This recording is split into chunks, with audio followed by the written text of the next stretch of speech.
Welcome to the Love Your Story podcast. Today, we are talking about how awesome it is that we get to take underwear for granted, and how one woman is at the hub of creating underwear for women in Kenya who may have never had underwear and most certainly do not take it for granted. But it's a lot more than just a talk about skivvies. We're talking about 100 Humanitarians International and what that means. But the question you'll want to ask yourself when this is over is, what is your Kenya? Stay tuned to find out what that means. Stories are our lives in language. Welcome to the Love Your Story podcast. I'm Lori Lee, and I'm excited for our future together of telling stories, evaluating our own stories, and lifting ourselves and others to greater places because of our control over our stories. This podcast is about empowerment and giving you, the listener, ideas to work with in making your stories work for you. Story power serves you best when you know how to use it.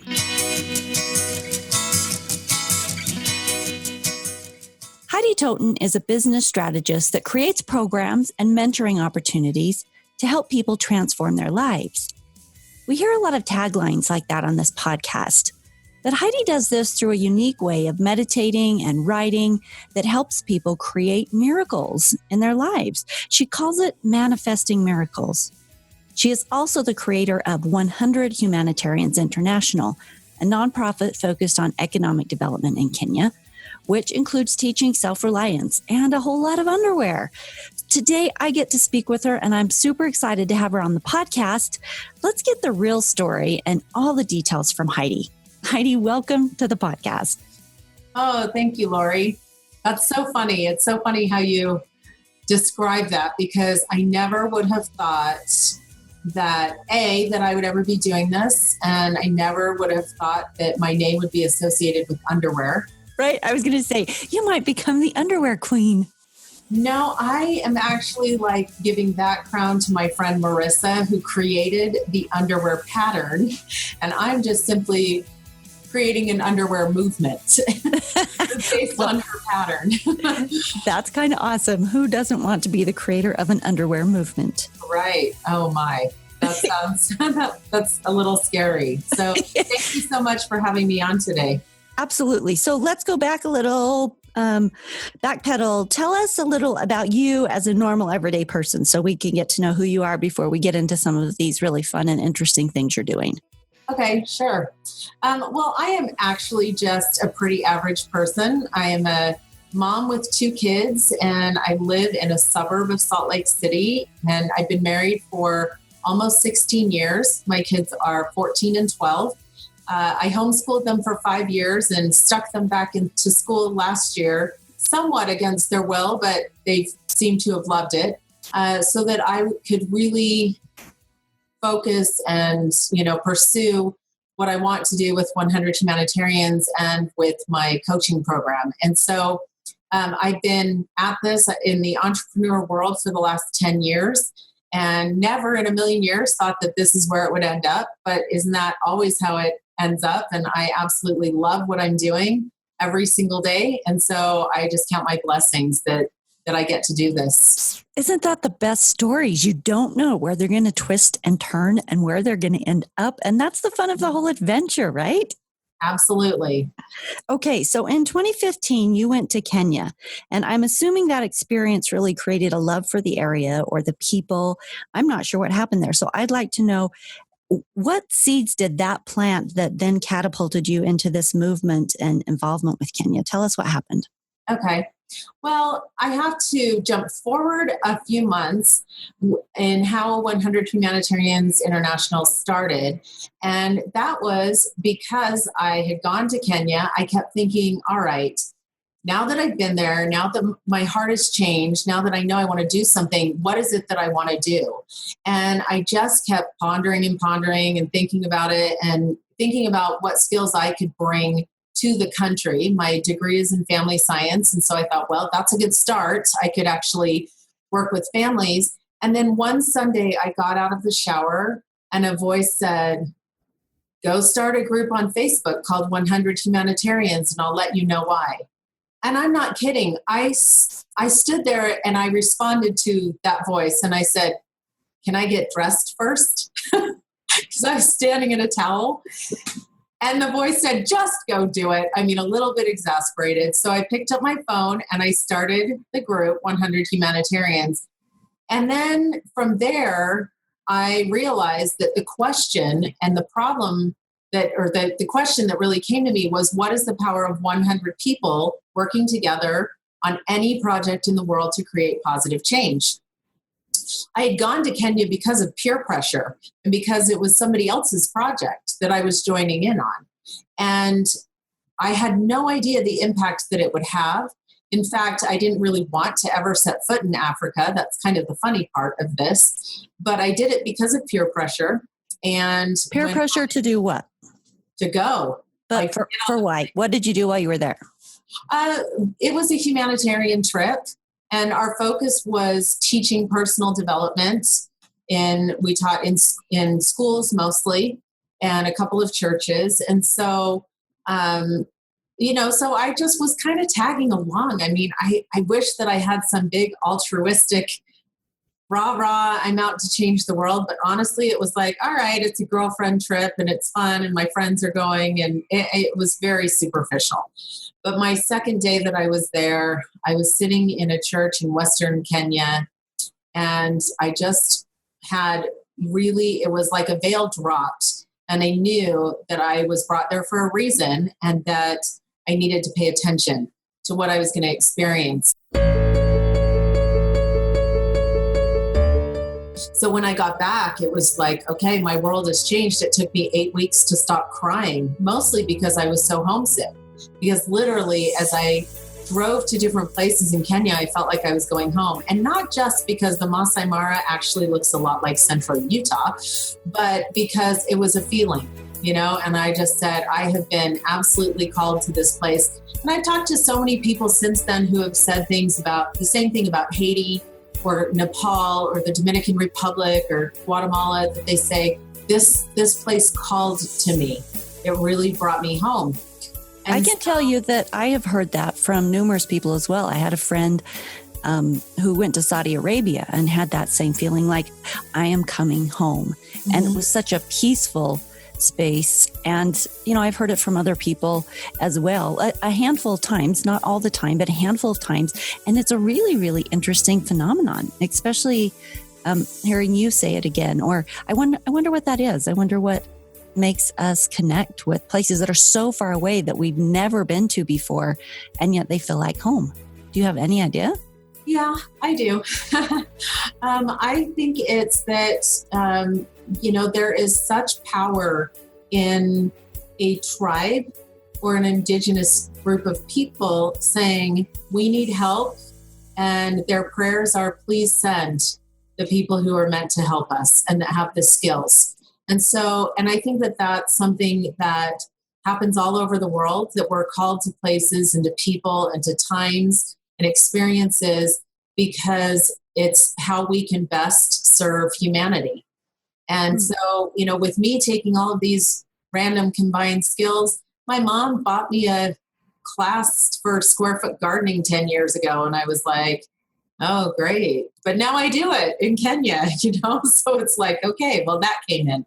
And so it's kind of, it's almost like an energetic pull as people pull people into their lives. And that's part of, when I talk about manifesting miracles, like, it's not just that I'm manifesting the miracles in my life, but it's the miracles that come from being willing to manifest experiences that are powerful. And so I love that. That's really beautiful. This experience. Absolutely. So the idea is beautiful. The concept is beautiful. It's a little ethereal and really, really powerful, that we, through where we've been or what we can do or where our energy levels are, can create and attract experiences or be attracted to certain places or experiences or people. Absolutely. And we're all connected. Globally and individually, it's when that question came to me, what is the power of 100 people? It shifted into, well, what is the power of one? And there's so many references in history to 100 people, going after the 99, the power of one, the 100th monkey, tribes. You just, this is something that is well talked about. And it's just my way of implementing what I've been asked to do. And truly, it comes from deep in my soul that I think this is literally one of the reasons I was put on this planet, was to do this work and to be able to help people see that they can do their work too. Otherwise, this would have started because, oh gosh, I did a coaching program and I made $1 million. And so I started a nonprofit because I wanted to put some good out into the world. It didn't start like that. I'm not a millionaire. It started in the shower. I was in a towel. That's how we're all born. We're born naked in the world and we're put in a blanket. I'm like, I couldn't have been more vulnerable when I started this. And so so my message to people when I say, hey, what's your Kenya, is what is something so powerful that you can start it from nothing, and that the passion that you have for it really drives you to build and grow it without that, oh, I quit, it's too hard. I don't have the luxury of saying this is too hard, ever. Okay, so tell me, did you find your 100 people, and what is your Kenya? What does that look like? Yes, I did. After that shower scene, I went back on a scouting trip and I led my first expedition in May of 2016. So a little over 2 years ago. And since then, I've taken 122 people on 11 expeditions. To do what? To do humanitarian work and to work with families. And there's 4 different areas that we work in. We have a Days for Girls enterprise that we support, which sews reusable feminine hygiene kits and distributes them in workshops. We also sponsor 25 students in school that are primary and secondary children. And then we created a Business Box for Families program. And the Business Box for Families is an economic development box, so to speak, metaphorical box, that starts with a garden box. And we teach stewardship, and we teach people how to plant stuff and grow stuff. It's that simple. And I say, you know what? Just build the garden boxes and start there with all these families, because it feeds them and it teaches stewardship. And because then they get their own ideas of entrepreneurship on how they can expand, sell the produce, eat the produce, and instead of buying produce, pay for school fees for their children. So we have a program where we teach these families how they can use these tools that we're giving them, which is really what it's all about. Is if you have mentors, tools, and resources, then you can expand anything in your life, and Kenyans are no different. And so as a life and business coach, I just simply said, okay, well, what are the tools and resources and mentors that I can give them? It doesn't look the same because they don't need what we have. They don't need huge personal development programs. They're trying to figure out how they're going to eat. They're trying to survive. They're at a different level of Maslow's hierarchy of needs. Exactly.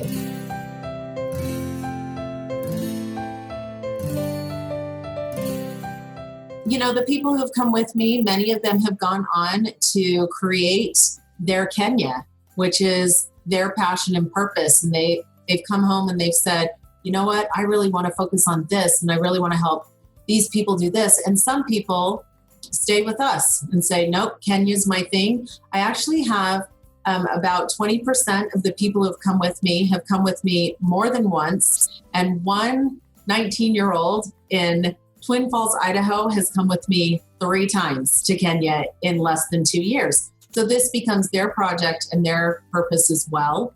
And so as I'm accumulating my 100, I'm also inspiring people to go and find their 100. And 100 Humanitarians has been able to help launch and promote additional nonprofits in Haiti, and that, they're pursuing their passion, and it's beautiful to watch. Share with me some of the examples of what other people have created that you've helped them through this mentoring and launching them of, what is your Kenya, helping them with this concept. What are some of the other Kenyas?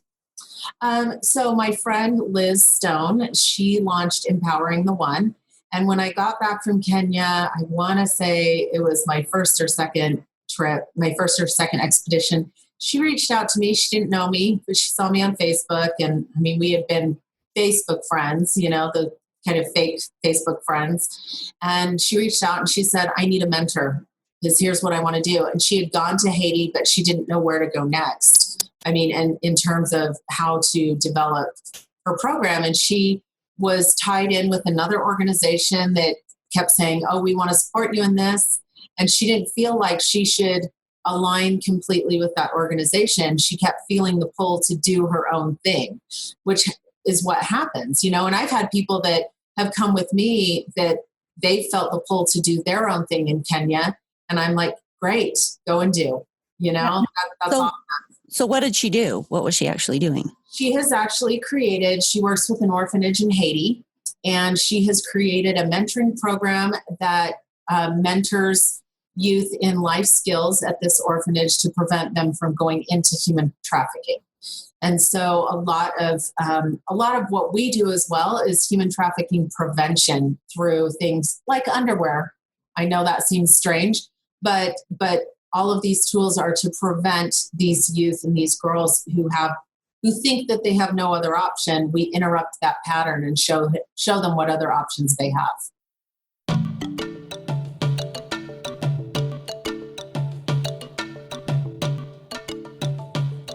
So tell me about the underwear. Let's talk about the skivvies. All right. Well, I've been working with Christine, who is our Days for Girls ambassador in Kenya for the last few years. So Christine actually is the Days for Girls story. She started her period when she was around 12 and didn't know how to take care of it. She was never taught. And so she would go and sit in a field and bleed and miss school. And ultimately continued to miss school to where she had to drop out. And after she dropped out, she was kicked out of her house and she ended up in the slums as a prostitute.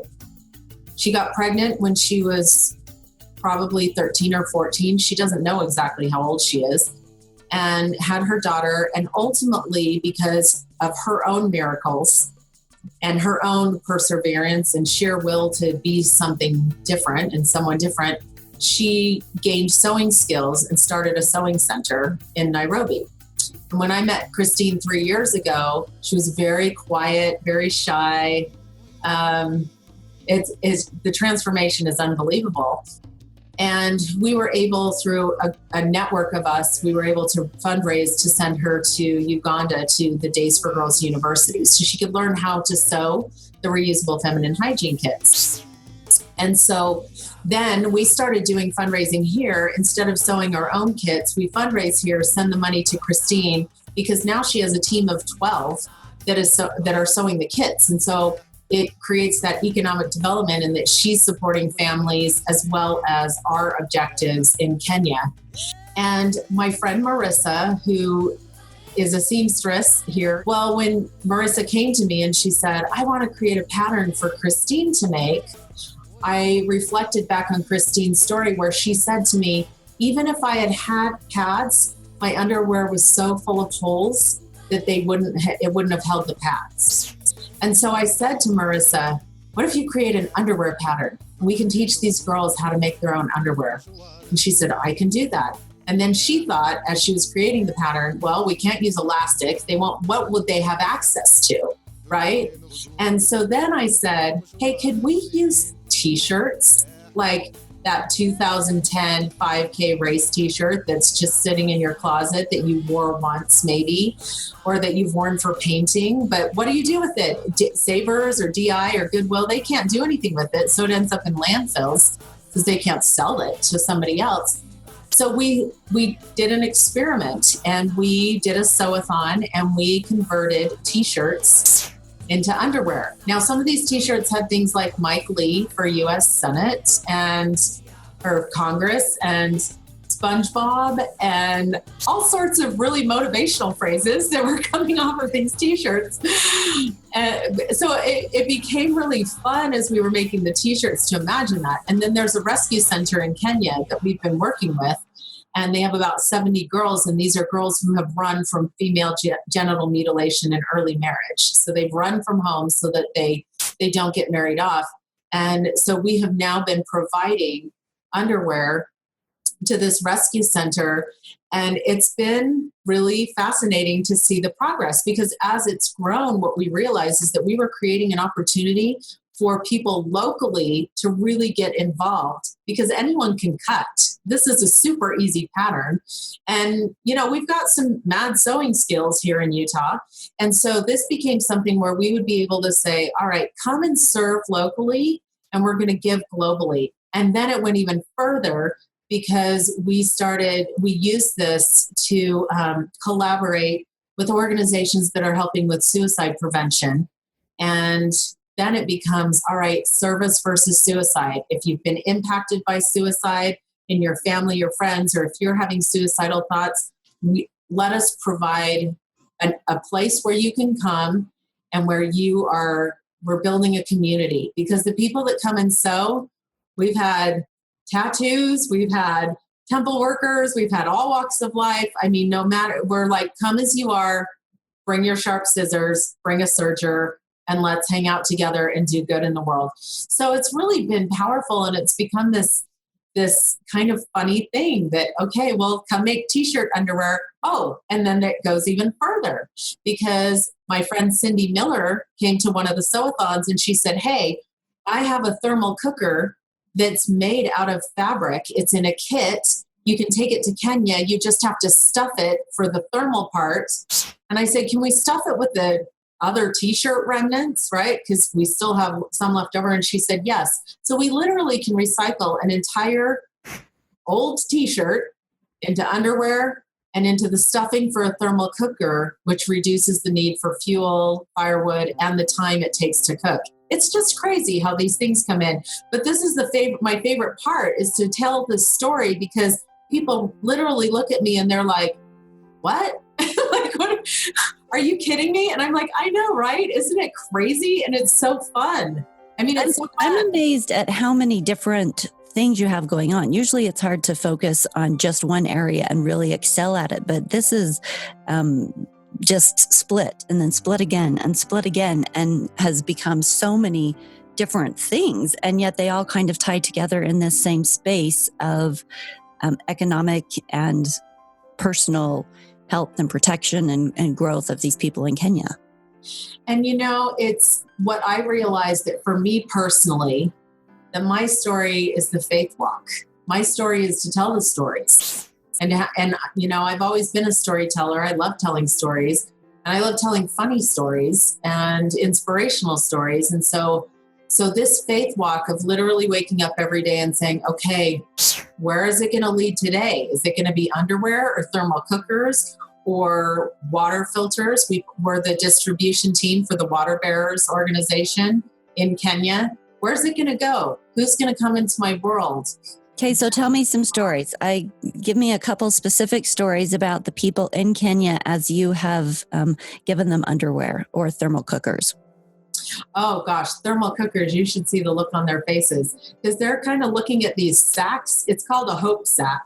And they're looking at these sacks. See, we've given 5. We just did 5 in June to kind of test it out. And the women literally scream. I have it on video because their reaction is like, are you kidding me? I can soak a pot of beans, put it over a fire for 10 minutes, stick it in here, and I don't have to sit over a stove all day, and I can just walk away from it. Really? I mean, it's just absolutely mind-blowing to them. And we're sitting here going, yeah, I can turn on a crock pot, right? So think of the comparison, that we're blowing their minds with something that's made out of fabric that will save them time. And the whole world's talking about women's empowerment, right? Like, that's always the thing. What empowers a woman more than being able to create time in her life globally, right? That's universal. If we have time, that's empowering, because it means we can do more. And so I tell people all the time, hey, women's empowerment in Kenya are sharp knives, vegetable peelers, cookers, underwear. Like, these are the tools that they need in order to create more in their life, truly. And what Christine says, and she'll say it over and over and over again, she's like, underwear is dignity. Underwear prevents rape in Kenya. Because if a girl has underwear, it's a barrier of protection. And so that's women's empowerment. Well, and these ideas that you mentioned earlier of women trying to escape genital mutilation and giving them options to interrupt the space of child prostitution, or having to go into some of these spaces that we in first world countries look at and are horrified by and think, we have to do something to free women from these really horrible spaces. And it seems big and it seems overwhelming and culturally prohibitive because it, such different cultural norms and situations. And yet what you're doing, something as simple as underwear and the creation of it and the sharing of it, getting women out of those spaces and changing it and shifting it. That's amazing. Well, thank you. Well, I think so. And honestly, I try to convey as much as possible that this has really taken a Heidi village. I never in a million years could do this alone.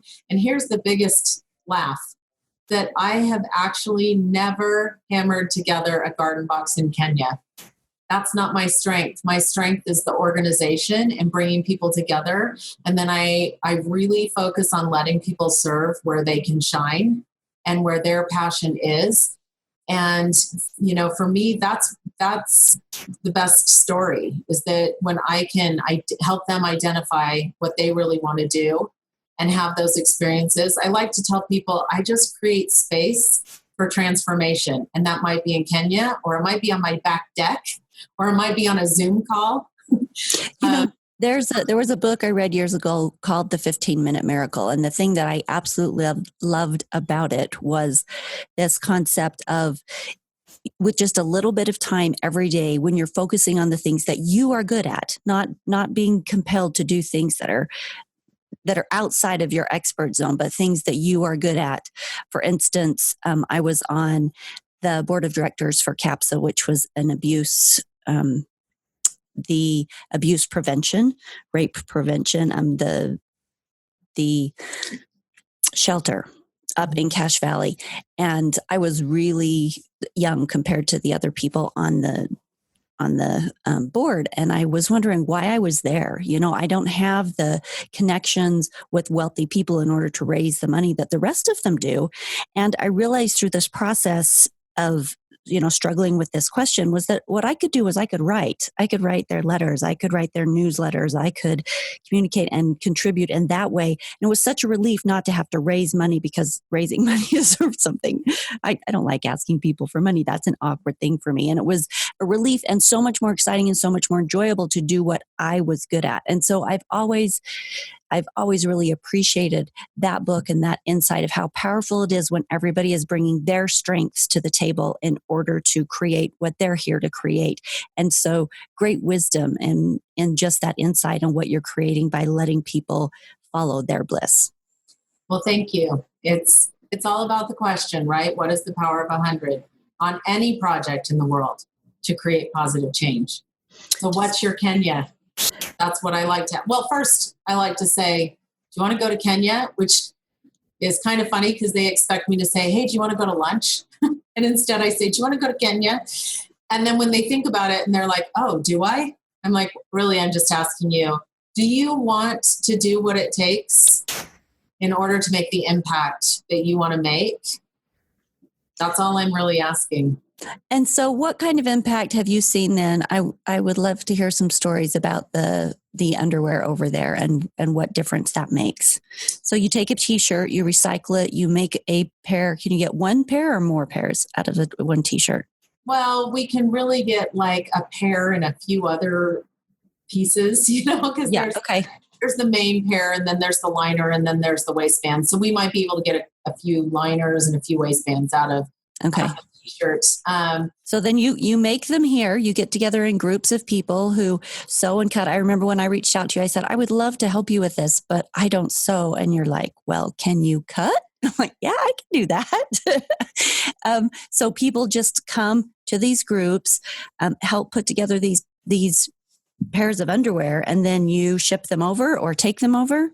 We take them over with our expedition team. And can I actually say that I think the impact is immeasurable, because there's the impact over there, the recipients and the girls that receive the underwear, who are excited, and they're excited to learn how to sew it themselves, which is great.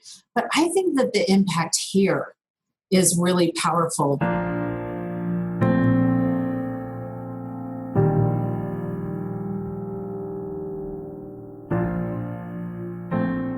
We did a sew-a-thon. We're doing them every couple of weeks at Thrive Fitness in West Jordan. And I mean, bodybuilders at this fitness center were putting down their weights and coming in and cutting underwear for girls. And I talked to one guy, and he's like, in this tank top that said, "We'll lift for tacos." And I love tacos. So I was trying to, build that bridge with him and everything. And I said, "I can't believe you stopped lifting weights to come and do this." And he said, "It's just all about the service, whatever I can do to help." That is an impact that America needs, that we need on an individual basis, is to know, what? I thought I was just going to go to the gym, but I ended up sewing underwear or cutting underwear that's going to go to girls in Kenya. And maybe I did a little bit more, just a little bit more. And I think that that's where, in a world that needs hope, that's what I'm providing. That's what this whole organization just, I don't know. What is the power of a pair of underwear? I don't know. It has an impact on the person that donated the t-shirt and the person that's going to end up wearing the underwear on the other side. And there's a whole pathway in between. So how can people get involved if they want to help you?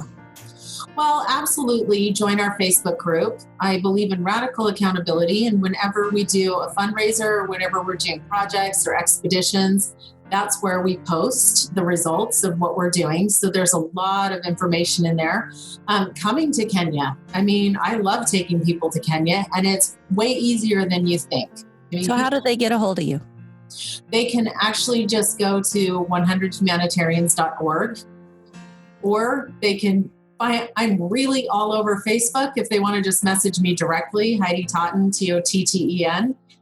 They can find me super easily. I'm really accessible. If you Google 100 Humanitarians, you're going to get all the things. So how much does it cost to go to Kenya? Our trips vary, based on the time of year.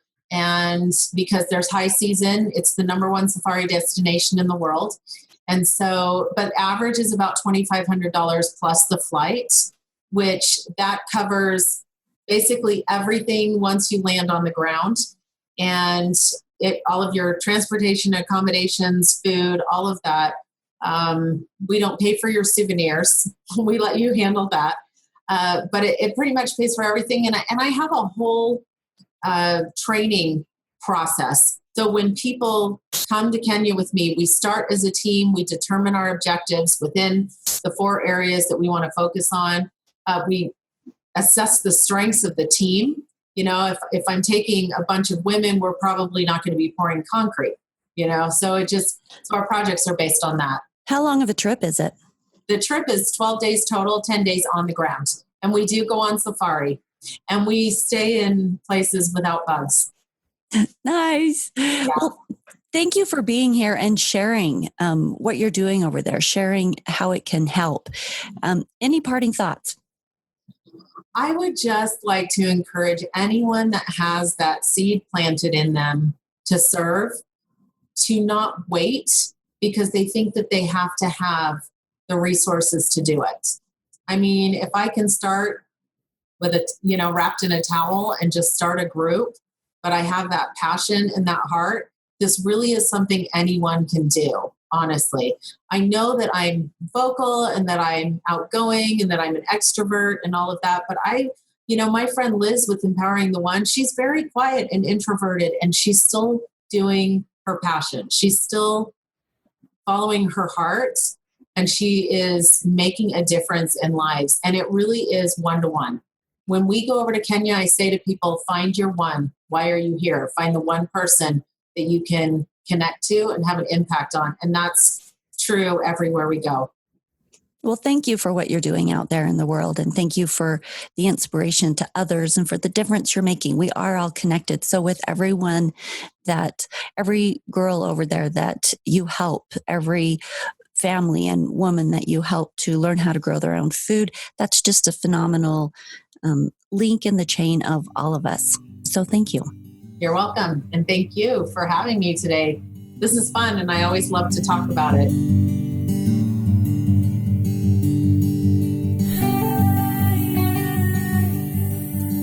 We've had tremendous stories of people who are creating abundance and relief for people with less in different parts of the world on this podcast. Their stories are inspiring and interesting. But I particularly love the question that Heidi comes back to for our own lives, which is, what is your Kenya? In our lives, there are things we're drawn to do. And what if we had 100 people that we influenced, touched, helped, worked with, orchestrated their talents and gifts for the forward movement of the good that you feel compelled to do? It's an interesting idea. I want to leave you with a challenge. Not that you have to find 100 people for your Kenya, but to simply think about what your Kenya might be. Where do you feel inclined to create something meaningful in your life? And I also want to leave with a caveat that says, there are so many people like Heidi and like the von Niederhausens that we interviewed earlier that are out there, Carmel Claremont, right, from the Claremont Care Center, people that are out there doing international work with groups of people who have less and need more, and they're orchestrating this. And so often I feel like there might be pressure amongst us all that, if we're going to be doing something, we've got to make some big movement like that. And while many people are capable and desirous to do that, that is not everyone's route. So I'm not saying that everyone needs to feel obligated to start a new international movement and get 100 followers. If you're moved to do it, if you feel inclined, awesome. Great. What is your Kenya, and how can you rally just 100 people toward the one, or focus just on the one? But also, I think that it's important not to feel overwhelmed with the concept, but to do good and to create in the space that you're in. We have random act of kindness groups that we use and get together, and we spend an hour with whoever gets together on that group. It's just a love your story thing. Whoever gets together for that random act of kindness night, we spend an hour, we go out, and everybody splits up and does their own stuff. Then we come back and talk about what we've done, and that's an hour out of your week, and we do really fun and interesting things. And it also, as Heidi was mentioning, is always a two-way thing. It's whoever gets the random act of kindness is touched, but there's really a lot of internal work that goes on with those of us that are doing it, overcoming fear of rejection, or overcoming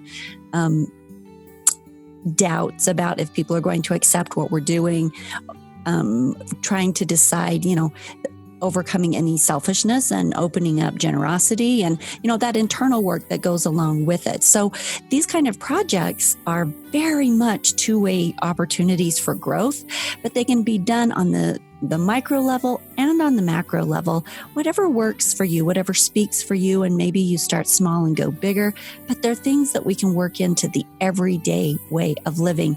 And those types of things create connection and create growth and create different things in our stories that we can't even foresee. Like we were talking about earlier with Heidi, you don't know where the twists in the road are. You don't know where you're going to end up, or what that next blind corner might hold for you. And that's the fun of it all. But those creations, those working actively to create good things through these small areas of service and serendipity, and listening to your inclinations to do good and to love and to connect, makes an entire difference to the story that we're writing. Thank you for being here today. Go out there and live your best life story and create those spaces. Head to loveyourstorypodcast.com for contact information for Heidi and the 100 Humanitarians International movement, but also for 100 plus episodes of these types of inspiring stories and discussions on story tools that we do on this podcast all the time. All of that's available on the website. Have a great week out there creating your best story, and keep up the great work, people. Share the love.